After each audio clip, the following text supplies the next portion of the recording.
So hello there and welcome back to Strathpeffer Junction.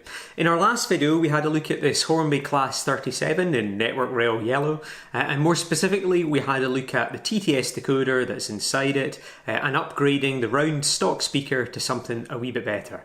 And if you didn't have a look at that video, if you missed it, I'll pop a little card up above here so you can get yourself to that video if you'd like to find out about that. But continuing on from that particular bit of work, we're going to have a look again at the TTS decoder, and this time we're going to have a look at adding stay alive or keep alive capacity so that if it hits any dirty spots on the track or any initial frog points or anything where the power might be interrupted, it'll keep going along, the sound won't be disrupted, and it'll get itself onto the clean track, energise and continue on its way. Okay, so I have done previous videos on adding keep alive or stay alive to a little class 08, and certainly on some of the more expensive decoders like the Lock Sound or Lock Pilot or Zemo decoders, there is built-in capacity for stay alive or keep alive capabilities. But with these cheaper or lower end of the market decoders like the TTS ones, there's nothing built as standard that makes it super easy to get a stay alive onto it. So we have to be a wee bit creative in how we go about doing it.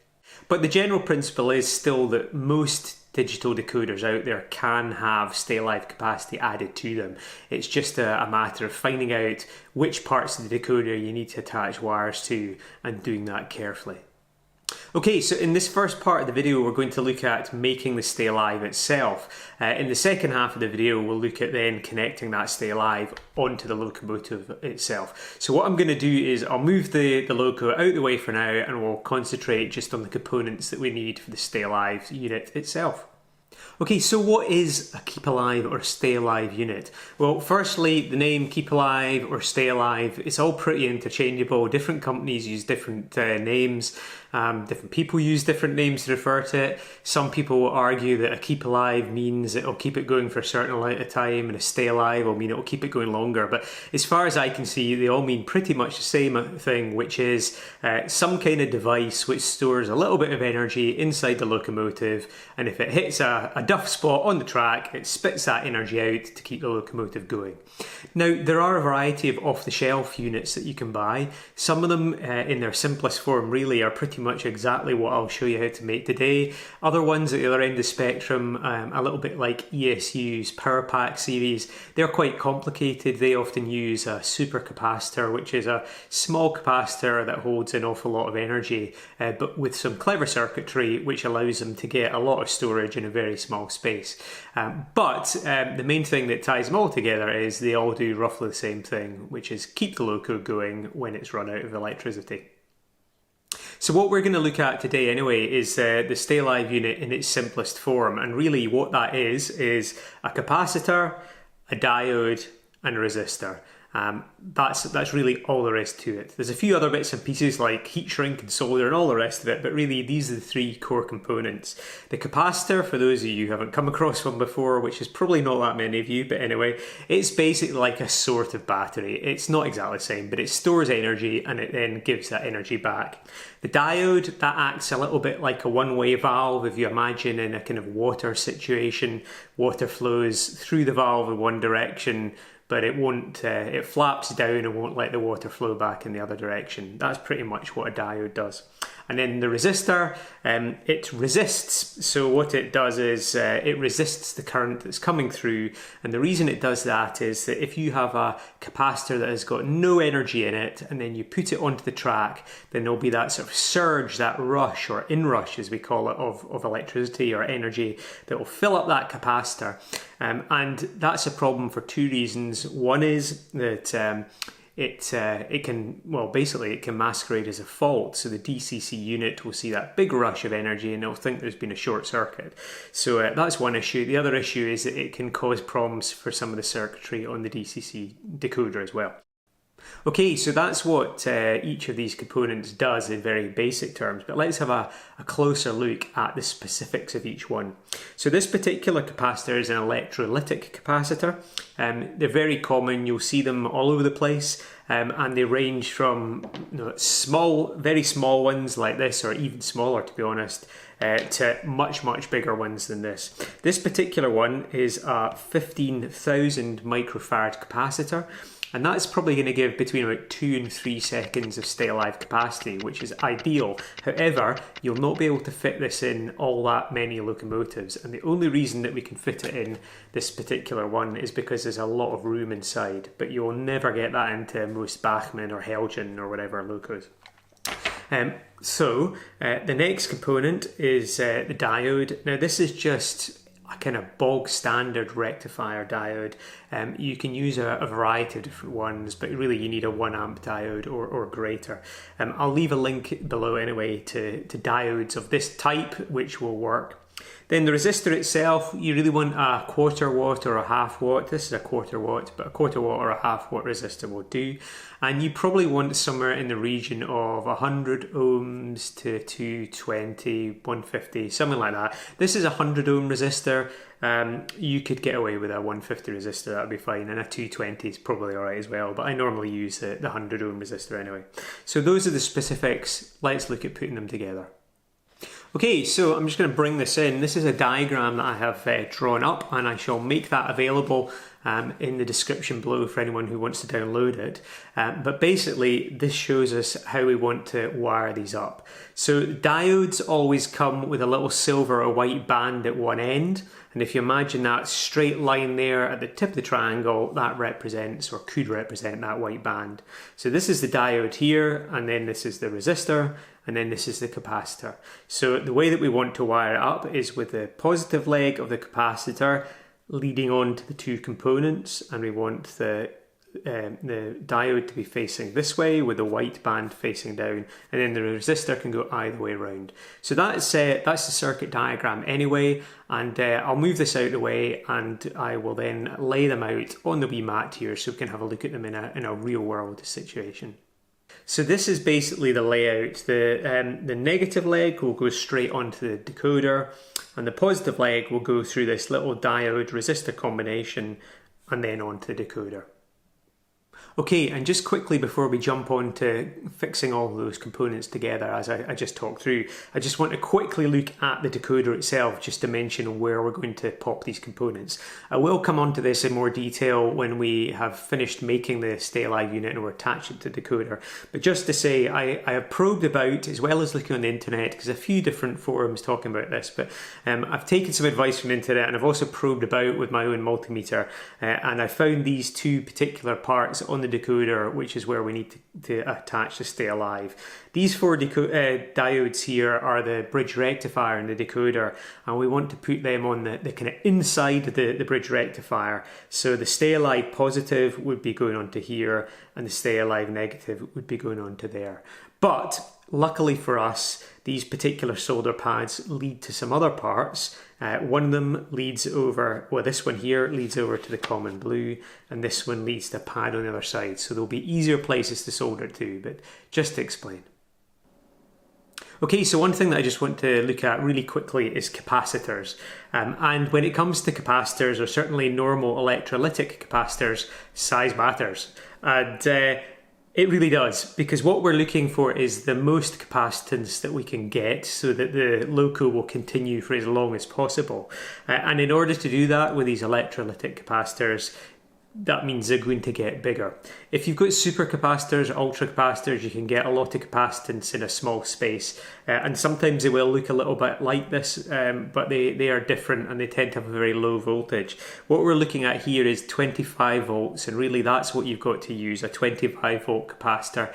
You could use a 16 volt one just about, but you might find they get a bit warm because the DCC track voltage can sometimes be a little bit higher than 16 volts. So 25 volts is really what I would recommend, and getting as much capacitance as possible. Now, as I've mentioned before, in this Hornby TTS loco, there's a lot of space inside, and we can get a 15,000 microfarad capacitor in. But at this end of the scale here, we've got a 1,000 microfarad capacitor. And if you install this as a Stay Alive, you probably wouldn't notice a huge amount of difference. It's going to give you pretty tenths of a second Stay Alive. It might be enough just to get it over a tiny wee bit of dirt or something on on the rails, but I'm not sure it's really much point. This one here is the 4700 microfarad, and that is probably about the smallest that you can go in terms of these standard capacitors. And you will probably see a bit of a difference. You are probably going to see about maybe 1 second of stay alive capacity, and that might be all that you need. But certainly, I think if you go any lower than this with a locomotive, and definitely with a sound locomotive, it's just not worth it. If you're just looking for stay alive capacity for, say, coach lighting, then this 1000 microfarad is probably fine for your needs. But anyway, the rule of thumb really is to fit in as big a capacitor as you possibly can, and in this particular video, it's the 15,000 microfarad capacitor that we'll be going for. Okay, so now we've got our heads round the order that everything needs to go in.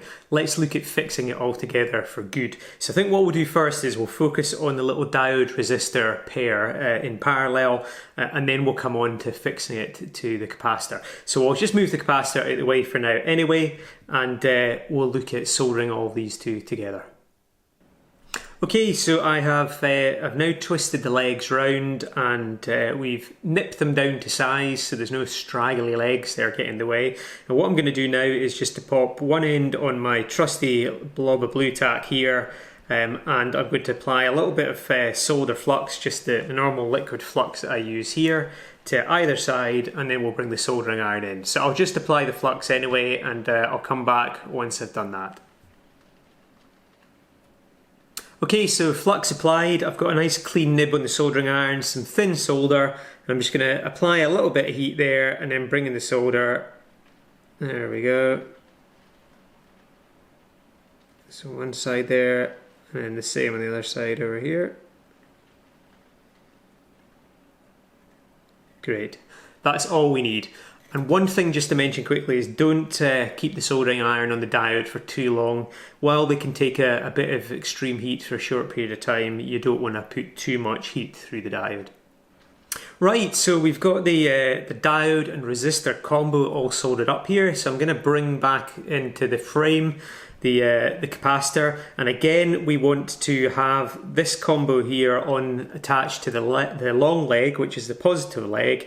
And looking at it here, yep, so we've got the silver band on this side, so we want that facing away from the long leg, so that is the way that we're going to solder it. So what I'm going to do first of all anyway is to work out how I want this capacitor to sit in the loco, and looking at the space, I probably want it to sit inside the old speaker recess where the wires come out the top, but there's not a huge amount of room, so I think what I want is that leg to bend down, and the diode and the capacitor the diode and the resistor, sorry, to be down here, and then the wires to come back up again and come out, if that makes any sense. But anyway, this will vary entirely on where you're going to stick it in your loco, so you might want to wire all up differently to me, but certainly think about where the wires have got to go in the loco and where you can sort of tuck away or squirrel away the different components best as you can.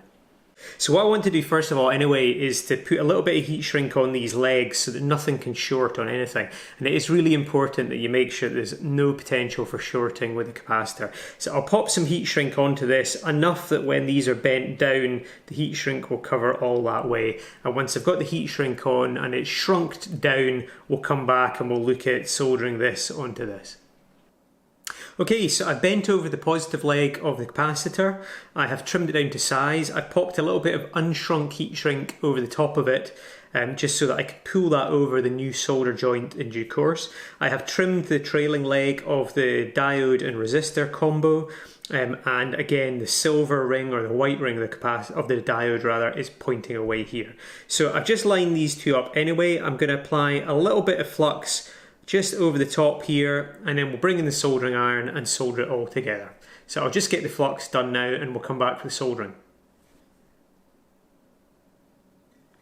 Oh, and one thing just to mention, I pre-tinned the end of the leg of the capacitor as well, just to make everything flow freely. So we'll just daub on a wee bit of extra solder with a hot iron here. There we go, and that's all we need to do. And what I'll do now is I'll just slide across that heat shrink just to insulate over the top of that joint, and then we'll move on to the next step. Okay, so that's the heat shrink on the negative leg, and I've also cut that down to size as well. So what I'm going to do is just to trim this big long leg here down. We only need just about there, just beyond that solder joint there. That's it there. And what I'm going to do now is get 2 bits of thin wire, so red for the positive and black for the negative, and I'm going to solder those on, and then we can bend everything over, get everything heat shrunked as well so that there's no potential for any kind of shorting out, and then wrap everything up so that it's all ready to install into the loco. Alright, so I've got 2 bits of wire here, black and red. This is just normal decoder wire. DCC Concept sells it, other people sell it, there's lots of different places. I'll put a link to where I get it from anyway in the description below. So all I've done is stripped a little bit off at either end, and I've pre-tinned that. So what I'm going to do is to solder that onto the different legs here. So I've got the capacitor held in place, got a wee blob of blue tack, and I'm going to do the red or the positive leg first. So all I'm going to do is just trim this down a little bit. I've got a wee bit too much tinned there. There we go. And I will just get the blue tack in the right position there, and then line up this wire here. There we go. Brilliant. And then again, I'll apply a little bit of flux, and then we'll bring in the soldering iron.